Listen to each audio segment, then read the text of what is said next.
Good morning, Ashok. We see your screen, but we don't see you yet.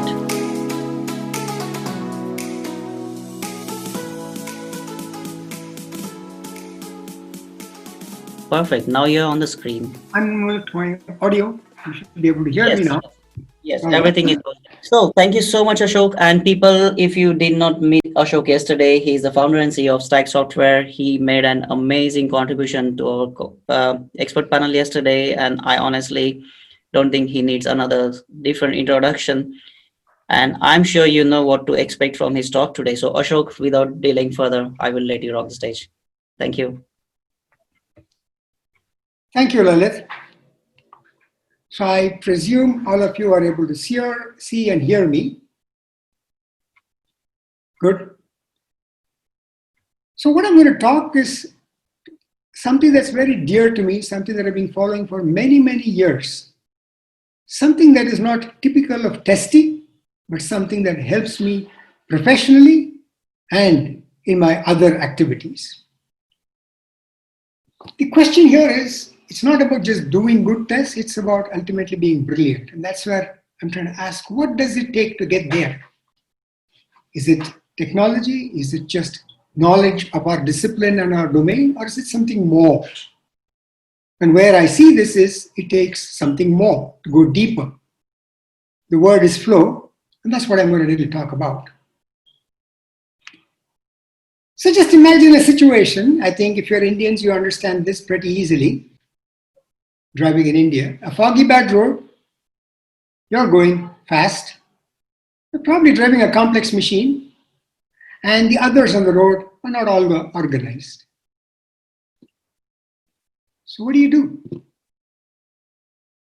Well, you become one with the act. Now, what does that mean? There are too many variables that you have, and unless you are fully immersed, unless you're inside, unless you become one with the act, it's impossible for you to exploit the power of your machine and continue going fast despite all the obstacles that we have, which is exactly what we have in our professional lives, day in and day out. And that's what it takes to be brilliant. That's what is brilliant. Now, if you're a sports person, you understand this very well. Let's ask the first question, what is good and what does it take to become brilliant? Now, if you're a sports person, you will know that brilliance just doesn't mean good. It's something far beyond. Let me just illustrate it using a simple 5-point scale. If I have to put a 5-point scale and I say, okay, 0 to 2, something called good, outcomes here are acceptable.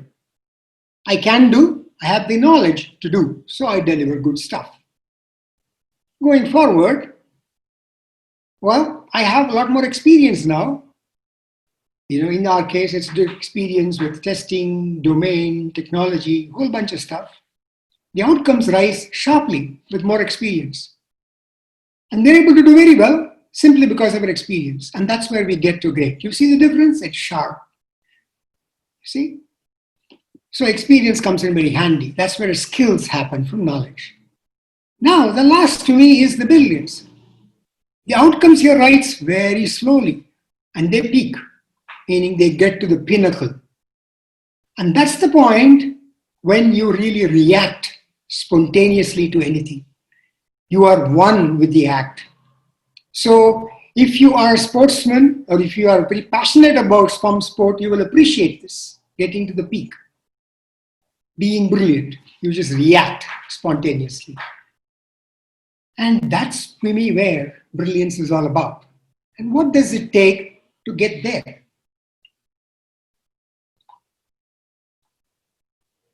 It's doing those little things absolutely brilliant. Right? They're doing the little things really very, very well. So, when you look at good testing, it's really a combination of the techniques that we use, the process that we follow, the technology that we are comfortable with and use, the heuristics that we employ, powered by the intellect that we have, and the tools that we use. And that's what good testing is all about. Whereas when you want to be brilliant, it happens when you're fully immersed in the moment. It happens when you're sharply focused, when you seem very unbounded, when you're very observant, but when you're not judgmental, you're non-judgemental. You're logical, and yet you're very, very creative. You're playful, you're joyful. The act itself is great fun. And that's when you immerse, right? And that's what is the state of flow. Flow was a lovely book that was written many, many years ago by a gentleman called Michael Krzyzewski, where it outlined what is the meaning of flow and how do you get in there. And I've been kind of using that pretty deeply over the years in first my sportive activities, and later obviously that came into professional work. So let's discuss what is flow a little bit. Let me summarize it in a slide for you. Flow is really a state where you're completely immersed in the act. You don't distinguish between the act and the you. You just do the act, you react, you're doing it spontaneously. You're absolutely mindful in what you're doing. Where you're able to do enormous amount of work and you don't tire. So when you're passionate about something, maybe you're watching a movie, maybe you're singing, maybe you're acting, maybe you're cycling, maybe you're running. You sometimes do a lot of work and you don't even know the passage of time and you don't get tired. And that's when it's the flow state. The state is really about flow. At that time, you're able to see every small thing. You're able to become very observant, very dispassionate.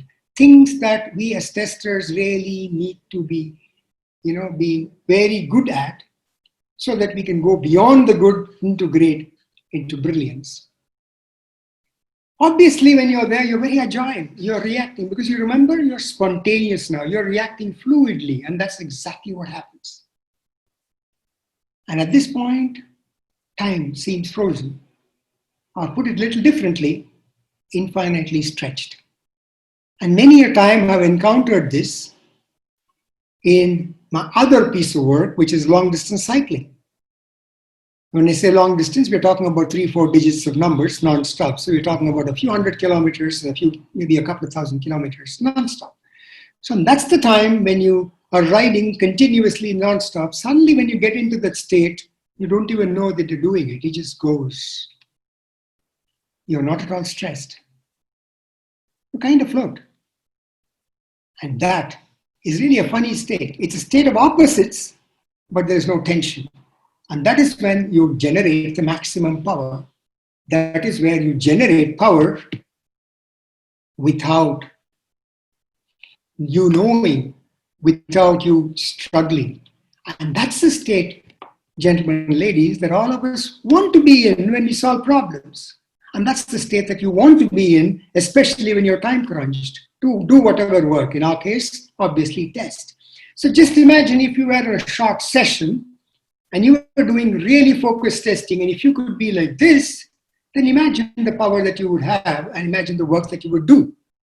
Nonetheless, understand all the other things are given, that you have the requisite knowledge in all the domains, that you are comfortable with technology, you're comfortable programming or whatever that is needed, all that is given. This is beyond that, right? So we're talking about that. So how do I get into this flow to do brilliant test? What do I have to do? Well, to me, some of the things that I have done which work for me are these. I engage my senses, the visual, the tactile, the hearing, kind of converge them, engaging. So what does engagement mean? It's about kind of, using paper, pencil, colors, doodling, pictures, maybe sometimes music, so that when I'm doing a piece of work, I am tactile, I'm using pen and paper as appropriate. I am not just limiting myself to sentences. I am kind of using pictures and doodling and mind maps and stuff like that. And I'm using that as a mechanism to do what? To sketch out a strategy, to jot down ideas, to jot down suggestions, to note down questions, observations, listing scenarios, recording issues. And so all I'm trying to do is I'm trying to engage my senses in whatever form. I could be using paper, I could be using pen, I could be using tablet. Or I could also be using a computer to do this stuff. So when I'm starting to engage, I connect better. That's the first step. And in the process, all the stimuli that I have suddenly seem to harmoniously converge. You see, a state of flow is when I am able to get into the act and convergence happens. And that's when I start getting inside. What do you mean by inside? I'm a metaphorical to yes, to some degree. I'm getting inside the system in a way where I'm able to observe it silently. I'm able to absorb a lot of information without any judgment. And I'm able to take notes. I'm able to do whatever. I'm able to process. I'm able to digest. And suddenly now I'm able to understand far more. And remember, at the end of the day, testing is about having that understanding and clarity in this perfect chaos that we all deal with every day. And slowly, I gently immerse into it. I flow over the distractions. The distractions don't hurt me anymore. They are part of the system. And I don't get affected by noise. And then I see the part. I connect with the whole. So I can see the parts of the system. I can see the whole big system. I can see how it is used. I can see how I can visualize how the data flows. I see how it can work in different environments. And I'm kind of being in the state of opposites. I can see parts. I can see the whole.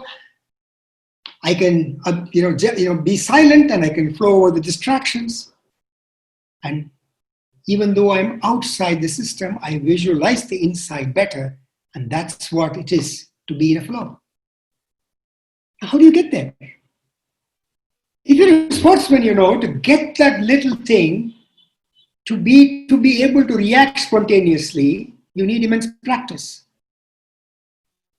I mean, if you've ever played cricket, which a lot of Indians would have, and you're a young kid and you go to a cricket coaching camp, the first thing that you think that you're going to be given the ball and the bat and you're going to hit sixes and fours. It's not true, my friends. What you're going to be given is a ball that is strung up on a string, and all you're told is, hit the ball. Hit the ball for the next 1 hour. And you think you came to the coaching camp so that you could become the next great person. The next Sachin Tendulkar, for example. And all you have is to hit the ball. And you do that many, many, many hours, a few hundred thousands of times. Why? Because it takes immense practice to get into a point where you can hit the ball without seeing it. Right? And that's what it takes to be in the flow. So it just comes with enormous amount of practice. And we all know today that it takes, in many hours to get there, many times to get there. So that's why the numbers of thousands and 10,000s are used fairly casually, so that you get into the state of flow where you're able to react instantaneously and really are in the state of flow. And in this state, there is no left, there is no right. You're able to merge it together. That's when your logical left and the creative right combine, and you move into, if you will, a bit of subconscious. You may not know that. You become very observant. You become non-judgemental. You become very expansive at that point. And that's what happens. We exploit the infinite power that we have. We delve into the subconscious that is far bigger than what we know, the conscious mind that all of us are aware of, all of us use on a daily basis. And what happens when you get there? Well, you get all kinds of interesting questions. Ideas germinate quite rapidly. Actions are done pretty quickly. And tiny observations which have normally would have eluded you, you capture them. And that's when you start to do amazing work. And that cannot be done by a machine. And that is not technology outside. That's the inner piece of what we are endowed with. And that really is a style of testing that I follow, which I've been trying to put together over many years, which is primarily called Immersive Session testing, which is really a style that marries the logical left with the creative right, with a practice that is very immersive in nature. Remember here, we have automation. Automation helps us to be super efficient. Smarter tools make it indeed better. Certainly, they are important. They are useful.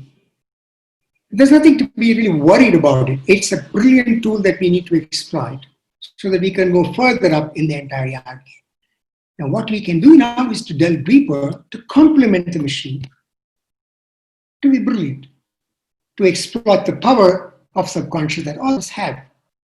And that's where flow comes in very, very handy.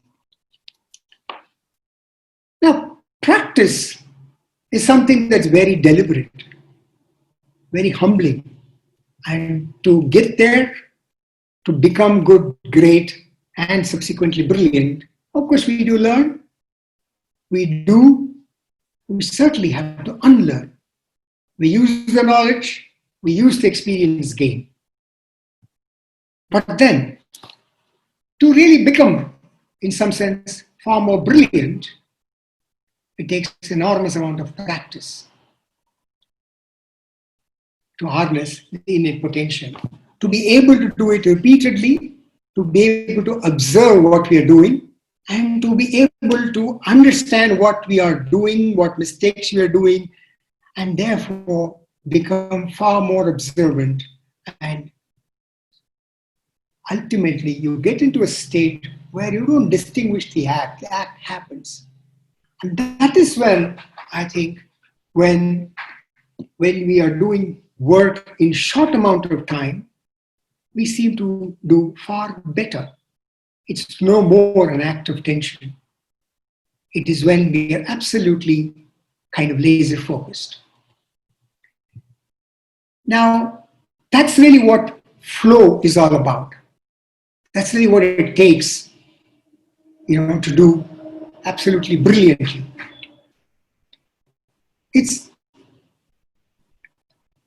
Now, with this, I come to a point where I think I'm going to end my talk, if you will, but probably share one or two experiences to help you understand what it takes, as a part of my practice, and then leave the floor open for some questions. And more than anything else, your ideas and discussions. Flow happened to me many, many years ago. Of course, it all happens, in our state of work, in any creative work that we do. But, the way I experienced flow was not really in the professional context of work that we do. I experienced it in a passion in the outer world passion that I follow, which I do, which is long distance endurance cycling. So there was a time when there was an event where we were supposed to cover about 1,000 kilometers in about 3 days. It's a kind of a non-stop ride. You really don't sleep. You just keep on riding, and you're given about 75 hours to complete the event for you. We stated that you completed the event. Now, it's very interesting. Do I have the power? Am I a professional? Am I a gym guy? Am I eating right? No, I'm just a normal amateur guy. Well, I did manage to complete that event. And that's when I realized this amazing experience. This experience happened, well, after really about 2 days of riding, which is about 48 hours with about 3 hours of sleep, about 800 odd kilometers done. So we are on the third day, kind of in the dawn, somewhere early in the morning, about 3-4 o'clock, about 200 kilometers from Bangalore, where I live. And it's a kind of a fast downhill. It's December time, it's pretty chilly, really cold, and you've got cold wind in your head, and you've not slept for many hours. And then it happens. What happens? You suddenly find that all the tiredness you seem to have is gone.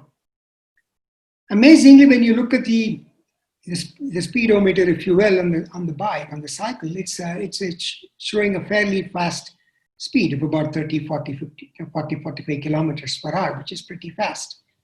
Obviously, this is our highway, so you've got to be careful. And then you ask yourself, man, this is crazy. Am I really that good? Am I really that strong? And then you realize it's got nothing to do with strength in the true sense. Yes, I have the knowledge, I have done whatever is necessary, I have practiced it quite well, but that's when I think it harmonized so well. And what happened in the harmonization? I just happened to be in a state of flow. I happened to be in a point where I merged with the act. And therefore, I just responded so beautifully on the bike. And that's when speed happened. And that's when the next 200 kilometers just went in a jiffy. Probably my fastest ride ever. And I've repeated that multiple times in many other rides and many other long distance running. The same thing happens in the professional context when I'm deeply immersed into doing something. Maybe an article I'm writing, maybe an act of testing, maybe some discussion with somebody, maybe some other creative work. Slowly now learn to get into that state more deliberately. And that takes practice. And that to me is a power that cannot be taught from a book. It is something that you figure out. You do. I'm sure when you watch a great movie, when you listen to a great concert, you are there in the state of flow. Otherwise, why would humans cry at the end of a movie when a movie is very touching? You know it's not real. Why? Because you forget that you are living in reality. And those are things that allow us to harness our human power far more so that we can exploit the machines, exploit the power of the machines and the software. And that's what it is for us to get into the next state of what we do, and that is absolutely brilliant testing. So I'm going to kind of give a pause right now and then leave the floor open for far more questions that we may have, because I think we have a fair bit of time now. And I would urge you to have a great conference and a absolutely great day.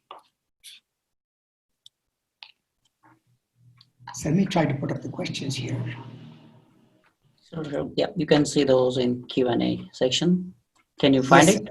Yes, I can see the Q&A. So I think Manasi asked the question, how do I train my mind and the brain for unlearning?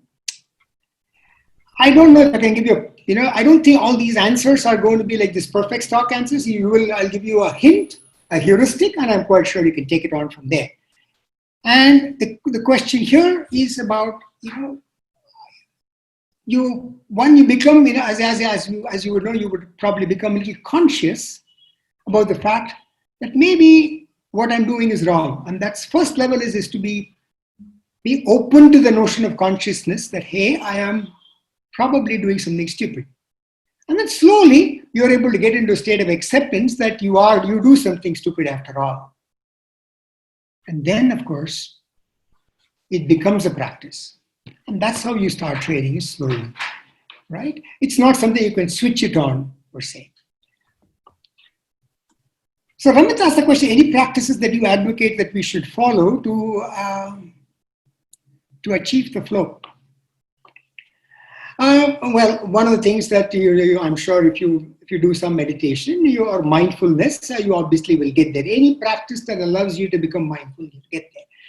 Sometimes it's as simple as this. Sometimes it's as simple as you just sit and watch something without moving your eye.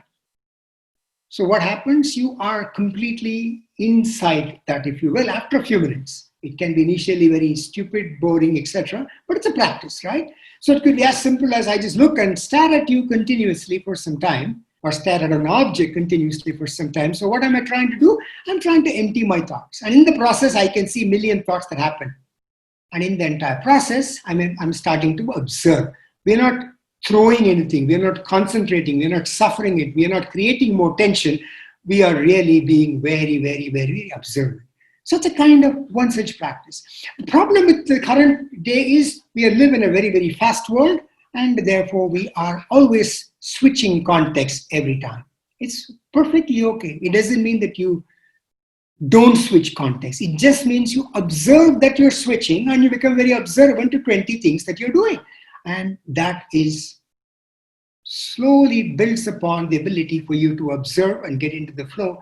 And flow does not mean that you wait for 1 hour to get into the flow. It happens in switches and switches out. Oh, yes, sir, you can certainly borrow a book from Ramit. Michael says, immersion in something seems to exist in tension with having critical distance to the thing. How do you approach balancing these when you test?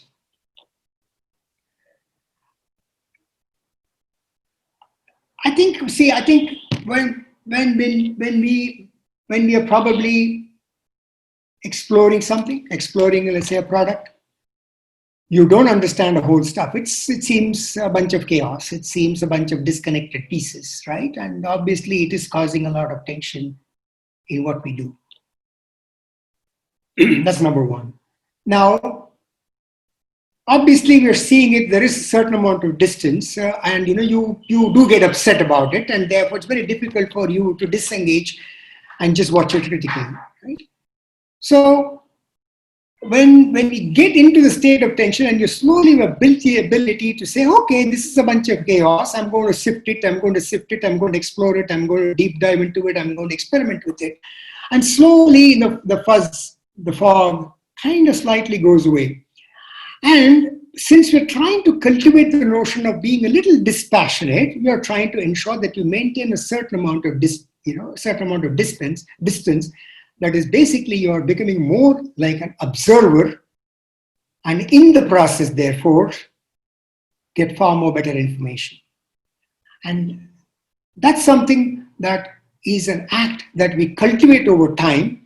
And after some time, I guess when we are really good at it, it becomes a little natural. Sanjeev asks the question, how to be in a flow when one is demotivated for some reason? Okay, yes, possibly there are times when we are pretty much down.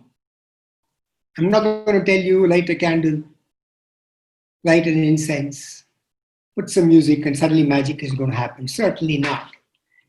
You see, what I'm basically trying to talk to you is about being far more mindful. So when I know I'm really upset today and I'm able to observe myself, or I'm able to kind of see that I am upset, slowly after some time, I'm able to take the disconnect, the me, and therefore able to observe myself. I'm not going to become a Swami Nityananda now and confuse you with a hell of a lot of me right now. But then, what I'm trying to tell you is, look, when we are upset, when we are not so motivated, when we are not in the best of the times, it's okay. Every day is not going to be the same. There's going to be a lot more times when we're going to be there. But then the act is to be able to understand or to be able to observe that you are not in the best of the times and you know what to do then. And that's when I guess stuff changes in you somehow. So Dhanlakshmi asks, how do we implement this in Agile when we get limited time? This is precisely what we need in the context of where we are, in the context of Agile. When remember, we hardly have any time. When I say hardly have any time, I mean we work in very short bursts. It needs an enormous amount of focus to do a great job, right? And it is not that everything is perfectly clear, but that's never going to happen anyway. So the immersive session testing that I was trying to talk to you about is a collection of these left brain concepts, right brain concepts, etc. But kind of added to this is the things that you want to do, which is like say, hey, I'm going to be testing in short sessions right now. So how can I get into an immersive state within that 90-minute session? And therefore be able to observe far more, no, not get very disenchanted with the fact that everything is moving or kind of upset, and therefore able to improve what I do and deliver far better work. And that's really where we need to be far more immersive. So I think what we're really finding is technology is helping us. Technology is becoming in some sense our right hand today. And it will continue to do so. I think we will have wonderful tools. We are having wonderful tools. I think there's a next talk that's going to be talking about the intelligence, which is artificial in nature, which is going to help us. All that is given is going to happen. So what do we need now? We have to delve deeper so that we can say, okay, these are things that can be best done by machines. So I can value add, I can complement. And that's really mindfulness and states of flow coming very valuable today. British's question here is, my question is, how does self-awareness help us in getting into the flow? How do we build self-awareness? It's a process. It's a process that takes an immense amount of practice. So don't have any shortcuts here. Think in terms of weeks and months, if you will. And what we're really saying is we all when we all of us are smart people, so obviously all of us have, we instantly form opinions. We instantly, take one side or the other, and quite naturally that becomes a pain after some time. So when we say self-awareness, it is possibly, just being able to observe for the sake of observing, observe your thoughts, observe other thoughts, observe situation, not necessarily take sides, not necessarily say react. So can you do that? In any act, whether it's personal, whether it's official, whether it's with the context of a product, with anything else. So slowly what happens is you start being in the moment, tiny bits initially, and then it grows upon you. It takes time to get there, and then you're able to switch in and switch out. Now I probably have another little interesting story that I want to relate to since you asked me this question. A few months ago, I met with a fairly bad accident, a pretty serious one, result of a cycling accident, and I broke my entire face. You can't see it because it's all beautifully cosmetic surgery, so you can't see anything that in my face. You'd only see that I have a missing tooth now, which needs to be fixed. Thanks to Corona, it's taking more time. So what happened was, it was a fairly bad accident, and then, I got a bunch of plates inside my face, and when you're sitting in the ICU, and the doctor comes and tells you that, hey, you know what, this is a really bad one. Yeah, we can fix it. It's probably going to take some time. It's going to be about 6 hours of surgery. Now, I'm a guy who I'm mortally scared of dentists. And this seems to be the biggest dental job I'm ever going to have in my whole life. So me as a rational engineer, I know it's going to be very hard. It's going to be probably very painful. And if I start thinking of it in that fashion, it's going to be an absolute misery sitting there in the ICU and in the hospital for some more days. Interestingly, something happened to me. I started just focusing on the part, which is the face, and I just focusing on the act. And what happened, I just started looking at the clock in the ICU. And all I can do in ICU is, you can't even move any part of your body because you're stuck up everywhere. And all you can do is watch the clock. And what happens? Time stops. Pain vanishes. Fear vanishes. Quietness sets in. And that's when I became completely aware of every part of the body. And that was extraordinarily useful for me because in the next 10 days or 9 days I was there in the hospital. There was no problem, there was no issue. A few months later, things started getting back into normal. And yeah, there are still certain abnormal things that are there. But then the fact is, the awareness, the mindfulness was what helped me heck of a lot. And that to me was thanks to be in the state of flow. And this flow helped me heal. And there are other things, I will not go into those because there are other healthy aspects of this whole piece. So I hope you get the idea that, self-awareness is possibly a lot more meaningful observation, little things, without being judgmental, without getting into it, and then it grows upon you. Sunny has a question. How important is expressing peer discussion or writing a blog, your thoughts, to help you in a flow? See, there are a lot of acts that will ultimately help you converge. There's no one stimuli. It is all about, so if you like doodling, if you like drawing, if you like caricatures, you like pictures, you like sketch notes, you like writing, it's beautiful. What you need is a lot more me time to get that working, the flow to work in you. You just need a lot more me time. So if, for example, if you are able to engage in an interesting discussion with a peer, or if you're able to sit down and consciously write, doesn't matter what you write.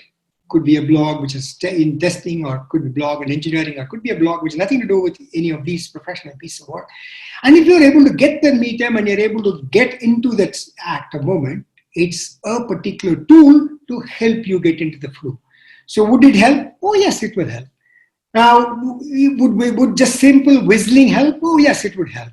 Would singing and dancing help? Oh yes, it would help.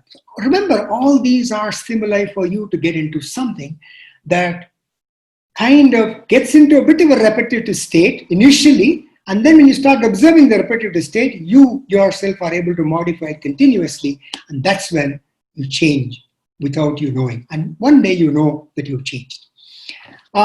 Yes, sir, I will suggest interesting books. I will put it up on the Slack channel later. Jinsi has a question. How should we be immersive, but at the same time not overwork or go overboard? Because no matter how much we may love what we do, maintaining a work-life balance is important, especially right now when most of us are working from home. Interesting question. I think what you have to understand is we all like to believe we are off balance. The question is, are we off balance? You know, off balance happens when you're in a state of tension, when you do work, right? So when the work is not as interesting, I don't say you hate the work. I'm just saying when it is not something that is completely involving you, then it becomes work, then it is a piece of tension, then obviously you get tired. And therefore you talk about concepts like work-life balance. So the fact of the matter is when you start loving it so much, when you're inside it, when you're immersive, I will guarantee you, you won't have that problem of balance. You will automatically know that, hey, it's time to take a water break, or it's time to go for a run, or time to take a break and watch a movie, whatever, it will automatically happen because you will never have that problem. It's something that automatically happens in any long distance running, which I end up doing. And some of these runs are probably multi-hours. So we are talking of like 4, 5, 10, 20 hours kind of running. So you see, that's nothing to do with physical work. We're absolutely on the other side of edge. If you're running for about, let's say 10 hours, 12 hours, 24 hours, obviously you are on the other side of the edge. You know, interestingly, nothing happens. In fact, at the end of entire event, you are filled with energy, not tired. You know why? Because you're not pushing the run. You're actually inside it. You're immersed in the run. And that's exactly what you got to realize. I hope that helps, Jinsi. Mayank says to be in the flow and become brilliant requires dedication, investment of time, and master the craft. What's your advice for young and budding engineers to slow down and be more self-assured in this fast-paced world? I think it's a great observation and a good and interesting question. I think today, you know, I think even yesterday we had a bunch of conversation in the panel discussion too, and I think it requires, you know, anything that we do has to have an extraordinary amount of dedication that is required for us to get a certain amount of depth in any area that you do. And that obviously takes time, investment, and that's when you become a master. So if you want to become a master craftsman, quite naturally it is, right? So that is the good to great piece. So, you know, you get really great in what you do because you have the necessary skills, you have the necessary knowledge to. Now what you're trying to do is to go further up. Now, to get to the point of great, there's a lot of painful amount of investment that we need to do, and very consistently painful amount of investment, which is never a short circuit. It is not a 1 minute TikTok or a few minute YouTube kind of a stuff. It is something that's far more deeper. No, I'm not just talking about watching or reading. I'm saying about digesting, because digestion takes time, right? The advice that you would have is, we live in a fast-paced world. Fast-paced does not mean that you have to slow down in the truest sense. Fast-paced is that you are able to work with that speed so that the differential is relative, right? Now, do we know that Earth is moving fast? It is moving blindingly fast. We don't know because we are relative to it, right? Do we know that the entire galaxy is moving fast? I presume not. We don't know it because it's relative, right? So I guess at the end of the day, things always speed up, things become complex, things become foggy, things become stuff. But the depth in that aspect is necessary. And when you say slow down, you become better and better and better so that you can catch up to that particular speed. And that's when you are able to sync with whatever is there. So I presume that Mayank, when he says slow down, it's like saying, kind of watch it, absorb it, understand it, and don't just let it go pass by. Absolutely, sir. I agree with you. I guess we've got just about 4 minutes. I'll try to answer as many questions as I can. So Rupinder has a question. How do we detach as a tester and reduce anxiety from development delays? Part of the growth process, right? I am probably as you certainly grow older, you obviously know things happen. So I think one experience helps you because yep, they told you it was Wednesday, it's going to come on a Friday. They told you so much is complete, well, it's going to be half complete. So I think we all understand that. Over time, you get used to it, right? So number one is, doing a lot more stuff, getting more experience helps us to kind of get into the main road, if you will, where we know it is going to be chaotic. So that's step number one. So it's part, you understand that's how it's going to happen. So one part is experience. Second part is a more of a self-oriented training where we say, yes, not that we planned everything, but it happens. It's an accident, right? A lot of accidents occur on a daily basis and everything. So what do? You kind of slowly start. And I'm not going to give you exercises to breathe in and breathe out and give you all this stuff. Those are all there that you can all use to reduce your fundamental anxiety. But I think it's really about watching it, slowly observing it, taking a little deep breath, and then slowly, with every incident, you start becoming a little detached. Detached does not mean that you don't care. It simply means you don't take the tension. Maybe you have time for one question, I guess. Jorge has a question. Many tasks we perform in a daily work interrupt our flow, like configuration problems, crashes. Need to get into different contexts. What software tools, techniques may help us? Oh gosh, okay, it's an interesting question. I don't know if I have a perfect answer from a software tools, techniques standpoint of view here on a software side.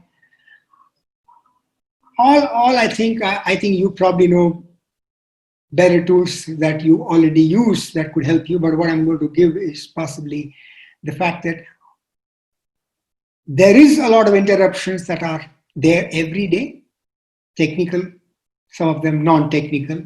So what? How do you get there? How do you train yourself to say, so what? In the entire process, I think you're also going to discover, because after all, you're a very rational engineer too. So you are going to discover, we could fix the process, we could buy a new tool, we could change the technique and so on and so forth, depending on what is interrupting. And I think that's possibly going to be your light brain analytical thinking. And I'm certain that you're going to have certain creative ways of solving it. But that aside, self is interesting and difficult. And that's what we're talking about at this point in time. It's about 11:44. I think I will stop here and take the rest of the questions on Slack and try to answer as best as I can. Great. Thank you so much, Ashok. It was a very, very, very immersive, very inspirational and spiritual talk. If my TV4 Testers project would be on, I would have had set up a Asta channel specially for your talk, and I would give you a Sunday morning slot. Let's think about it, and I will talk to you later. Thank you so much. Thank you, and have a great day. Bye. Thank you, Lily. Thank you all. Have a great day.